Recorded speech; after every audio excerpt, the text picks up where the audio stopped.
if you're doing the CSEC Technical Drawing SBA for mechanical drawing, the problem statement is your starting point. It sets the stage for your entire design process. In this video, I'll walk you through a sample mechanical drawing SBA problem statement, break down the important detail and explain how to approach it so your project is professional and your moderator and teacher is pleased with what you have produced. So let's get started. Now here is our sample, alright, mechanical drawing SBA scenario / problem statement, and it reads: the school-based assessment is aligned to designing, drawing, and producing sketches, alright, and simple drawing to international standard. Key thing, international standard, alright. Now, it says, the Wolmer's Boys School, in association with the Ministry of Education, Youth and Information, has launched its upcoming engineering and innovators competition.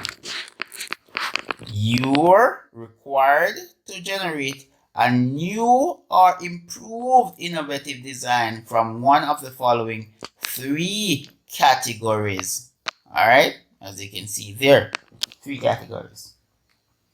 Now, from one of the following 3 categories, and the categories are there: clamping equipment, office furnishing, or household tools. So those are our 3 categories that we have.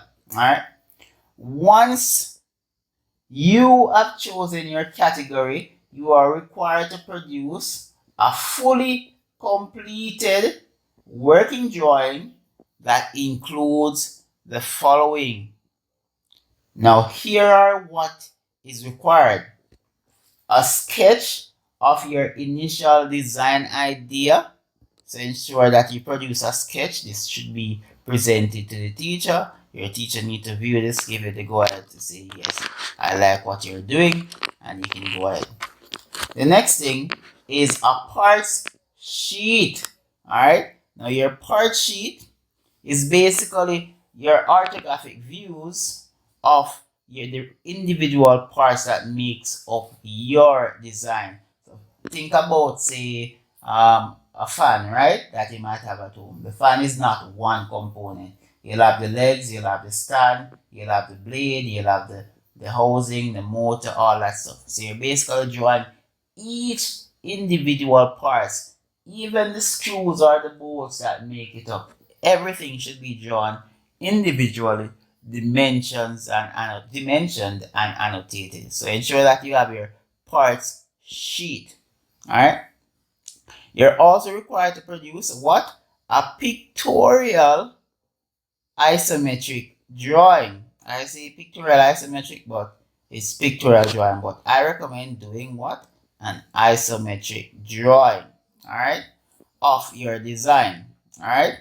Now, once you have produced your isometric drawing, you can now move on to what? Your what? Sectional view of the assembled piece. So say, for example, a sectional drawing is when you cut the product in half or along a particular plane, similar to what your teacher would have taught you. All right.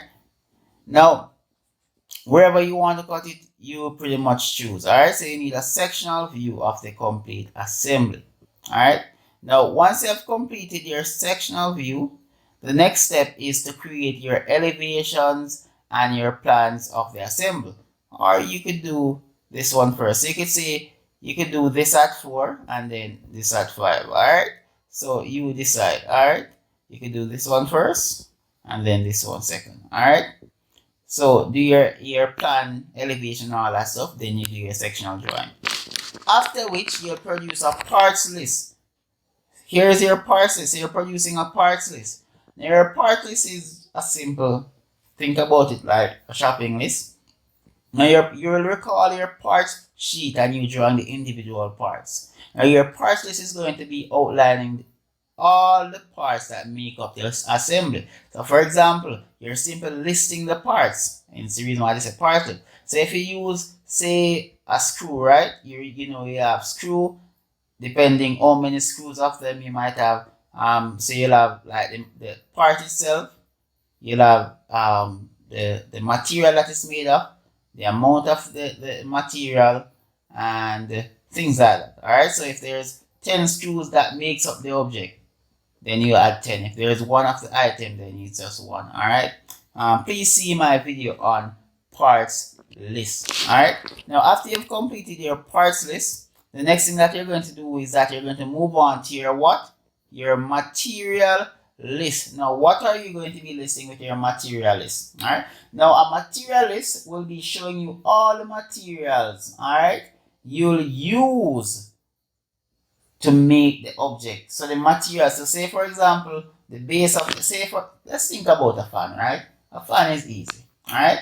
Now, a fan is made of aluminum, it's made of plastic, you'll find rubber on it, things like that. So you're basically be highlighting the materials that is used to make each parts. Alright, so all of this will be in your your parts list. Alright, now again, see my video on that. You'll see a good explanation and see a good way of producing your parts list. Alright, so for example, materials would include like wood, rubber, plastic, metal, iron, etc. Alright, now once you have completed all of those, there are some things that you have to take into account. Your design should be, again, your design should be what? Functional. Alright? So it has to be something that is functional, meaning that it does what it's supposed to do. A fan is supposed to move air around, keep you cool. So if it's not doing that, then it's not functional. If it can't turn on, then it's not functional. So whatever you're designing has to be functional. Alright? Ensuring that it is safe to use.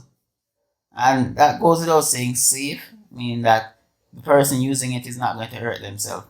And then you want to ensure that it is made from suitable material. Alright? So for example, you're not going to be using asbestos or lead to make the product, because that could be dangerous to person's health and all that stuff. Alright, so that's something to take into account. Alright, now, and remember, proper dimensioning technique when you're producing your drawing. So again, remember, proper dimensioning technique must be applied, and your line work should also include these. If you don't have them, you can't get the mark. Ensure that you have an outline line on your thing showing the object, center line, hidden detail line. Ensure that you have your section line on your plan view and all that stuff. Alright, so ensure that those are present on your orthographic drawing. Finally, the completed drawing should be laid out and plotted on a PDF file, and I guess you're going to be printing this as well to give to your teacher with a suitable project name. So ensure that the project name is there. So if I design, say, a bench vise, the title of it is going to be bench vise, or if I give it a fancy name, bench vise 360, because it can spin around. Alright, so whatever you want to call your thing. Ensure that you also add your projection symbol of whatever you did. So if you did your design in a first angle or a third angle, then ensure that you use the appropriate orthographic symbol. Alright? Other thing to note is that when you read your problem statement, or whenever the moderator reads your problem statement, like this one that we have here, alright, he should be able to clearly identify the category you're designing for, alright? And you should also be seeing your technical drawing standards, including your line weighting and all that stuff. Those are, and the dimensioning techniques, all of those are standards, alright? This will guide you in your design process. All right. Now, this or that there that we have here is the breakdown of our sample mechanical drawing SBA problem statement. The most important thing in the following is that every requirement must be followed as stated. All right. While being creative, because you're being marked for creativity, believe it or not, with your design. So if you're improving on a design, we want to see creativity. You're marked where you're being marked for that. All right. So if you're doing a bench press and you want to say add rubber on some portion just so that it doesn't damage the material or whatever, or you want to add an additional feature so it does things more, does things more than what is, you're basically improving, making the product better off than what it was previously. All right. So those are things that you have to take in to account. Now, if this video helped you, please go ahead and hit that like button, share it with your classmate, and subscribe for more technical drawing tutorial.